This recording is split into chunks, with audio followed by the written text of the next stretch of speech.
Pelajaran kali ini tentang conditional sentence. Conditional sentence adalah kalimat pengandaian. Nah, kalau teman-teman ingin mengandai-ngandai sesuatu, teman-teman bisa menggunakan rumus ini nih. Ada 4 tipe dalam penggunaan conditional sentence. Yang pertama adalah tipe zero, yakni untuk menyatakan fakta. Kalau kamu malas, kamu akan gagal. Nah, ini merupakan contoh fakta ya teman-teman. Siapapun tahu kalau kita malas, maka kita akan gagal dalam segala sesuatunya. Untuk contoh lainnya adalah seorang dokter mengobati orang sakit. Itu juga merupakan fakta kan? Semua orang tahu kalau dokter itu adalah orang yang mengobati orang sakit. Nah, untuk menyatakan fakta, kita bisa menggunakan rumus dari tipe zero. Selanjutnya, tipe 1. Tipe 1 adalah untuk mengandaikan suatu kemungkinan di masa depan, yakni untuk mengandai-ngandai yang akan terjadi di masa depan. Contohnya, kalau aku gajian nanti, aku akan beli baju baru di Shopee. Ataupun, kalau kamu datang ke rumahku, aku akan membuatkan es kelapa muda untukmu. Nah, itu merupakan kemungkinan yang akan terjadi di masa yang akan datang. Tipe kedua. Tipe kedua adalah pengandaian yang digunakan untuk mengandaikan sesuatu yang berbeda dengan kenyataan sekarang.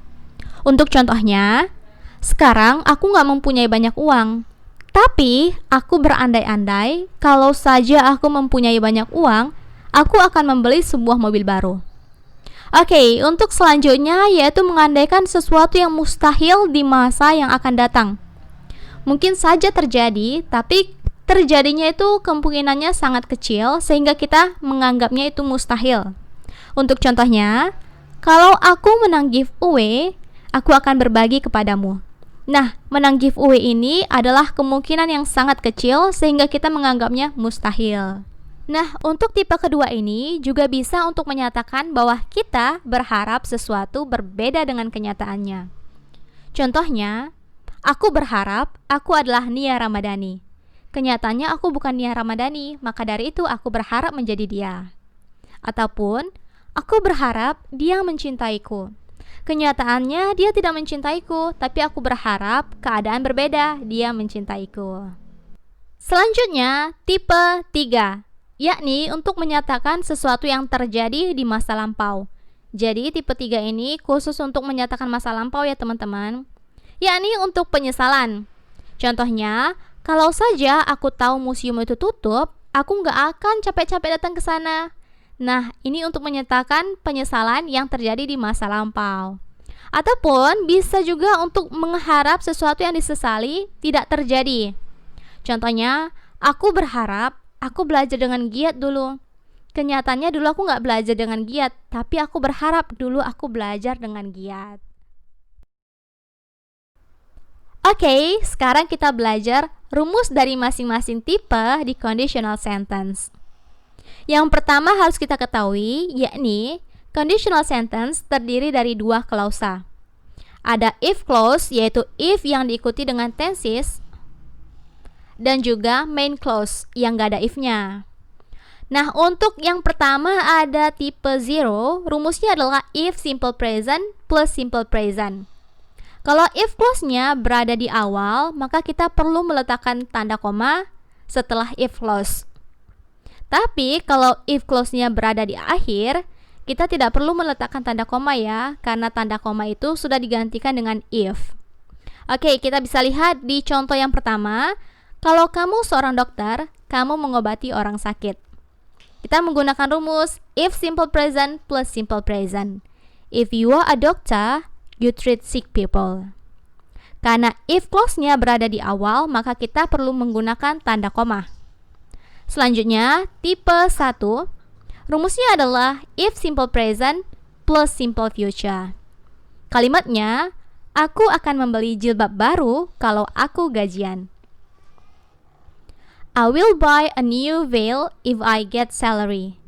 Oke, if clause-nya di sini berada di akhir, di klausa kedua, maka kita tidak perlu meletakkan tanda koma. Selanjutnya, tipe 2, ada 2 di sini. Yang pertama ada if simple past plus past future. Dan yang kedua ada wish plus past. Oke, kita lihat untuk contohnya. Kalau aku menang giveaway, aku akan berbagi kepadamu. Kita menggunakan rumus yang pertama, if simple past plus past future. If I won a giveaway, I would share to you. Contoh selanjutnya, kakakku berharap dia bisa terbang. Nah, rumus yang kedua ini khusus untuk pengharapan ya.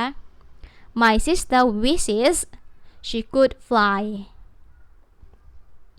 Untuk wish harus sesuai dengan subjeknya. Karena subjeknya adalah my sister singular, maka kita menggunakan wishes. Tapi kalau subjeknya I, you, they, we dan plural, pastinya menggunakan wish. Oke, selanjutnya di sini kita bisa lihat after if and wish, we use were for I, he, she, it. Nah, khusus untuk tipe kedua ini, kalau untuk subjek I, he, she, it, kita harus menggunakan were, bukan was ya. Karena ini adalah sebuah pengandaian. Oke, kita lihat di sini contohnya. Kalau aku seorang Superman, aku akan menyelamatkanmu. If I were a Superman, I would save you. Selanjutnya yang terakhir yaitu tipe 3. Rumusnya ada 2 juga. If past perfect plus past future perfect. Dan yang kedua, wish plus past perfect. Kita lihat dari kalimatnya, aku tidak akan pergi ke museum kalau tahu itu tutup. Oke, kita ubah sesuai tensesnya. If past perfect plus past future perfect. I wouldn't have gone to the museum if I had known it was closed. Oke. Selanjutnya yang terakhir, pengharapan. Yaitu sesuatu yang disesali tapi kita berharap itu terjadi dengan lebih baik lagi. Oke. Contohnya di sini, aku berharap aku membantu ibuku memasak tadi malam. Nah, tadi malam aku tidak membantu ibuku. Jadi aku menyesal dan aku berharap seandainya tadi malam aku membantu ibuku, seperti itu. Nah, untuk bahasa Inggrisnya adalah I wish I had helped my mom to cook last night. Sesuai rumusnya ya, I had helped, past perfect. Okay?